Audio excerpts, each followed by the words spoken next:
Bonjour, j'espère que vous allez bien. Je m'appelle Sylvie Cadou, je capte, je perçois les énergies des êtres de lumière qui m'accompagnent sur le plan spirituel, sur mon chemin d'éveil, et je reçois ces canalisations sous forme d'écriture inspirée, de transe semi-consciente ou bien de télépathie. Sur cette chaîne, je partage avec vous toutes les guidances que je reçois et qui sont collectives. Mes vidéos étant parfois un peu longues, j'ai pris pour habitude d'écrire en dessous de la vidéo les différents chapitres de cette vidéo avec un bref résumé et le temps de début de chaque chapitre de manière à ce que vous puissiez directement aller voir un chapitre particulier. Je suis ravie de vous retrouver et aujourd'hui je vais vous lire une nouvelle écriture inspirée.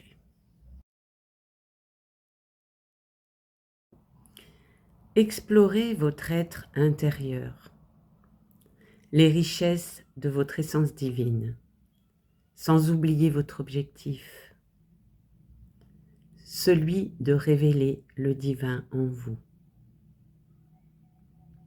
afin qu'il pense, parle, agisse et crée à travers votre personnage, permettant ainsi de vivre, d'être dans l'unité, de ressentir que vous avez tous, sans exception, cette flamme divine en vous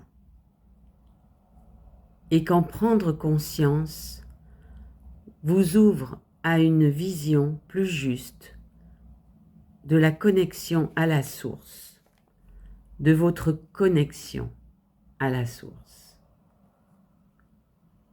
Nous sommes les gouttes d'eau qui font partie intégrante de l'océan et participent activement au mouvement collectif, aux vagues, aux courants de cet océan, qui n'est autre que l'unité. Explorer votre intérieur, c'est accepter avec honnêteté toutes les parties de vous, qu'elles soient positives ou négatives. Accepter avec amour ce à quoi vous êtes confronté et accepter ce qui vous semble mal avec compréhension, sans valider, mais pour assainir cette partie de vous qui est réveillée par cette expérience dans l'amour et l'acceptation. Permettre à votre conscience de s'ouvrir à la tolérance en vous et à travers vous grâce à l'ouverture de votre cœur. En vous ouvrant à l'acceptation de ce que vous avez l'habitude de juger, par un regard compréhensif sur ce qui pousse l'autre et vous-même à réagir, par un regard d'amour inconditionnel, vous rendez l'inacceptable plus sain dans l'équilibre et l'harmonie de l'unité.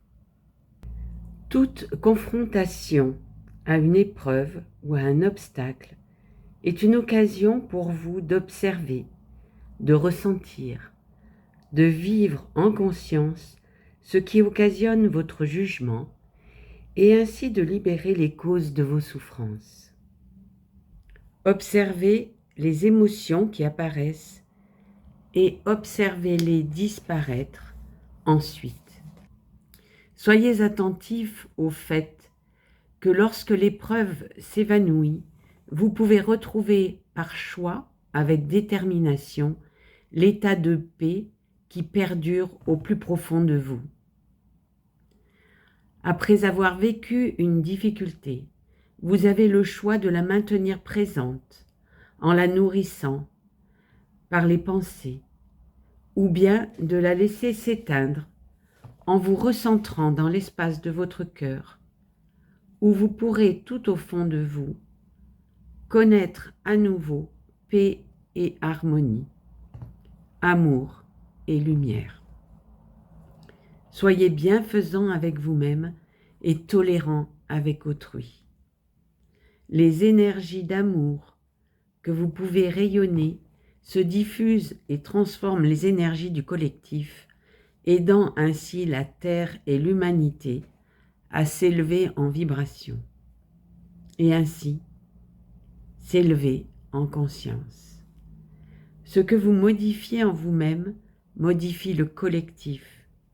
Permettez à votre lumière de s'aviver et de se répandre autour de vous dans le monde. Nous vous accompagnons de nos énergies de guérison et d'amour. Nous vous soutenons, nous vous aimons, vos frères galactiques. Dans mes vidéos, je partage mes canalisations et si vous souhaitez toutes les voir, je vous conseille de cliquer sur le bouton d'abonnement et sur la petite cloche.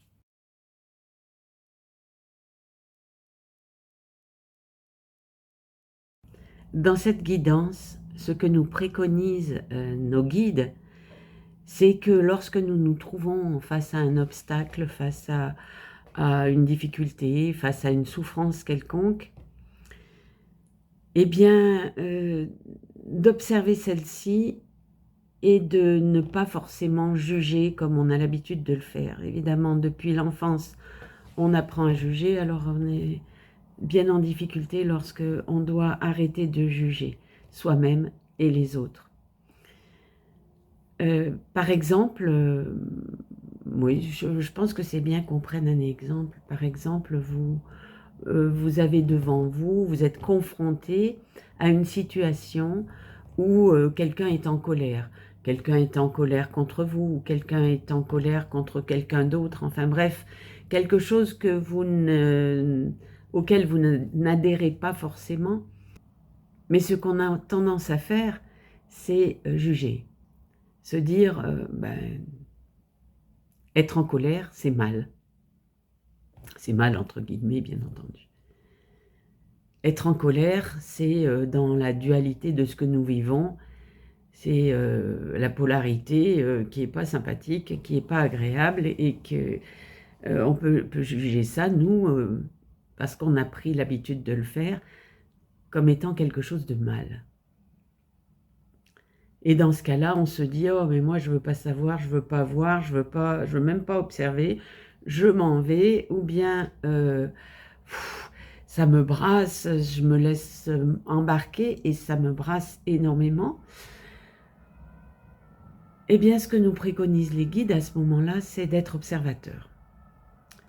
C'est-à-dire, au lieu de réagir comme le personnage le ferait normalement, de se dire attention, là il se passe quelque chose qui me contrarie, quelque chose que j'ai envie de juger comme étant mal. Et alors pourquoi est-ce que je juge ça comme étant mal? Prendre du recul, observer et se dire que la personne qui est en colère, elle ne le fait pas exprès non plus. C'est pas quelque chose qu'elle a prémédité, c'est pas quelque chose... c'est quelque chose qui va sortir d'elle tellement. C'est intolérable ce qui lui arrive, qu'elle va pas savoir le dire normalement. Elle va émotionnellement être débordée dans la souffrance et à ce moment-là, faire sortir sa colère. Alors la colère, ça peut aussi être bénéfique parce que de laisser sortir toutes ces émotions qui sont négatives, c'est parfois bon pour la personne en question. Mais pour l'entourage, c'est parfois difficile et puis c'est pas toujours le cas. Et puis il faut voir aussi si cette personne fait sortir toutes ses émotions et puis après c'est terminé, elle retombe, ou bien si elle nourrit ça et puis que ça devient de pire en pire et de plus en plus important, de plus en plus violent. Alors le mieux, c'est de se dire, cette personne, si elle fait ça, elle le fait sans doute pas exprès. Elle est en souffrance. Comme nous pouvons l'être aussi, quand parfois on se met en colère. Mais c'est pas mal en soi. C'est la cause étant la souffrance, eh bien, il arrive cette réaction. Et l'accepter. Se dire, ben voilà ce qui s'est passé, c'est que la souffrance a été trop forte et du coup, il y a eu une explosion de colère. Et ne pas en tenir rigueur à la personne, tout en n'adhérant pas et tout en se disant, ben je ne suis pas pour. Je n'adhère pas, je ne suis pas d'accord avec cette colère. Mais j'accepte qu'elle soit. Parce que cette colère, déjà si elle a eu lieu, c'est qu'il y avait des raisons, c'est que cette personne souffre et qu'elle doit se rendre compte de certaines choses, et ce n'est pas la vôtre, mais aussi savoir que si vous avez été présent lors de cette colère, inévitablement, c'est que vous avez quelque chose à travailler là-dessus, c'est que vous avez quelque chose à comprendre, c'est que vous avez quelque chose à laisser remonter, à essayer de voir quelle souffrance en vous ça réactive pour que ça vous mette mal à l'aise, pour que vous ayez un jugement, pour que vous ayez une réaction, pour que vous soyez très ému, pour voilà. Alors, laissez venir les émotions, laissez-les vous traverser, observez. Et surtout, après avoir observé, après avoir vécu les choses, après avoir ressenti toutes ces émotions, après avoir eu plein de pensées qui sont arrivées, les laisser partir et ne pas maintenir la souffrance. Choisir de retourner dans la paix de notre cœur, dans la paix de notre intérieur, dans notre refuge. Et notre refuge, il n'est pas à l'extérieur, il est à l'intérieur de nous. Notre refuge, c'est notre paix intérieure, celle qui ne nous quitte jamais, celle qui perdure, quoi qu'il se passe autour, quelles que soient les colères que l'on puisse voir, quelles que soient les colères que l'on puisse ressentir. Retrouver le calme à l'intérieur de soi et ne pas juger. Choisir avec détermination de retrouver notre paix intérieure et de laisser passer tout ce qui nous a traversé. En l'ayant vécu, en l'ayant ressenti, en ayant été très présent à ce moment-là, de manière à progresser et ne plus être confronté à ce genre de choses. Parce que quand nous guérissons ces choses-là, bien, nous n'avons plus besoin d'être confrontés à ces situations-là. Donc, nous ne les rencontrons plus. Et c'est plus facile quand même. La vie est plus agréable. Et puis, si nous les rencontrons, ben, ça nous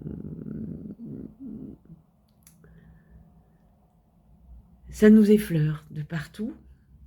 Peut-être qu'on ressent encore quelque chose, mais ça passe et on le sait. Et on se retrouve à l'intérieur de nous avec notre amour, notre lumière, notre paix intérieure. Parce que tout est là. Tout est toujours à l'intérieur de nous. Donc prendre l'habitude de se dire, moi,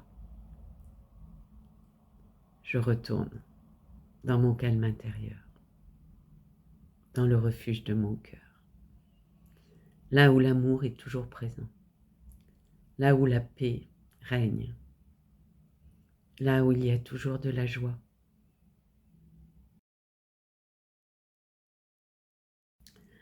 Alors, j'ai tiré quelques cartes dans le tarot Être. Voici ces cartes. C'est incroyable parce que quand j'ai tiré ces cartes ce matin, je ne savais pas quelle allait être la canalisation et ça correspond vraiment tout à fait, vous allez voir. Donc, je suis libre de mes souffrances.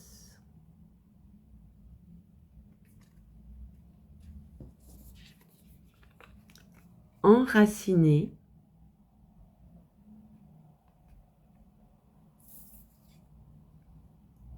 pure lumière. Je suis libre de mes souffrances. C'est accepter les épreuves et les laisser passer. La peine est inévitable, mais la souffrance est un choix. J'observe mes souffrances et je les vis. Elles me soulignent les choses qui comptent pour moi. Sans m'y attacher, je reçois les messages qu'elles m'enseignent. Enraciné, mes fondations sont bien ancrées. Je suis solidement implanté dans le sol et supporté par la terre. Lorsque je suis enraciné, je m'élève vers le haut tout en restant flexible. Mes racines sont fortes, elles me nourrissent et me permettent de fleurir. Pure lumière, c'est le mariage des couleurs de l'arc-en-ciel. Elles forment cette lumière blanche qui est source de vie. Notre pluralité, nos dualités forment un tout cohérent qui me permet d'émaner mon unicité. Je suis dans ma lumière, je rayonne, je me sens complet, complète. La phrase du jour, c'est « Je suis libre de mes souffrances, enraciné et pure lumière ». Dans le portail de lumière, l'épée de lumière,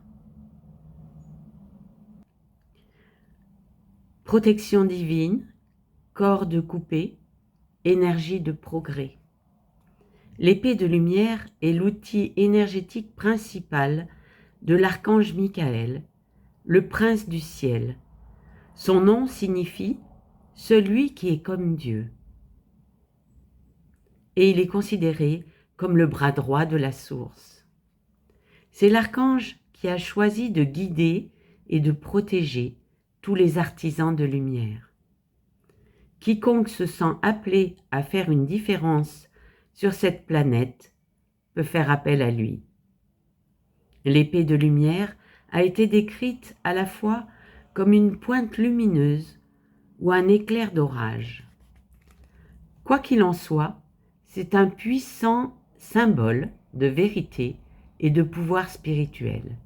Même si elle est portée par Michael, elle peut être invoquée par tous ceux qui travaillent avec la lumière pour dépasser les blocages et les limitations et pour trancher les liens de la peur. Jeanne d'Arc l'invoquait quand elle partait au combat. Connexion. Visualisez-vous entouré de lumière dorée. Dites « épée de lumière », merci de couper les cordes inutiles qui m'attachent à la peur. Je me tiens dans la vérité et la lumière, exaucant l'appel de mon âme. Votre message. Quand cette carte vient à vous, comprenez qu'elle confirme que vous suivez le chemin de lumière et réagissez au contrat d'âme d'avant-incarnation qui marque une différence sur la planète. C'est également le signe que vous avez l'opportunité de couper les connexions aux peurs et aux limitations. Des cordes énergétiques nous attachent aux situations, aux gens que l'on aime et même au passé.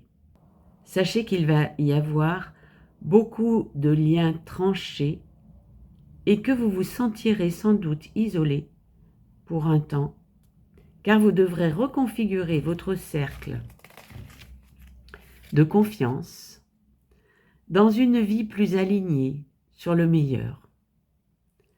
Comprenez que les liens qui vous unissent à ceux que vous aimez et à votre famille d'âme resteront intacts. Seules les connexions de basse vibration seront coupées. Attendez-vous à voir des progrès et des fenêtres d'opportunité s'ouvrir devant vous. Si vous sentez une forte connexion à l'archange Michael, sachez que cette énergie est avec vous dorénavant. Activation de l'étoile de l'âme. Contrat d'âme épanouissant. Vous rappelez qui vous êtes. Le chakra de l'étoile de l'âme est un centre d'énergie qui se trouve environ 15 ou 30 cm au-dessus de la couronne et qui nous connecte directement à la sagesse de l'âme. C'est notre portail vers les plans éthériques qui détiennent toutes les leçons de toutes les incarnations que nous avons vécues. Par notre étoile de l'âme, nous accédons à l'information et à la sagesse comme un ordinateur connecté à l'Internet à haut débit.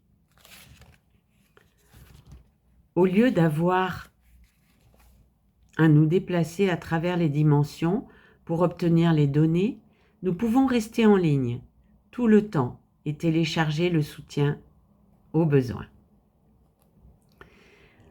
Le dieu égyptien Horus apparaît sur cette carte comme notre guide spirituel.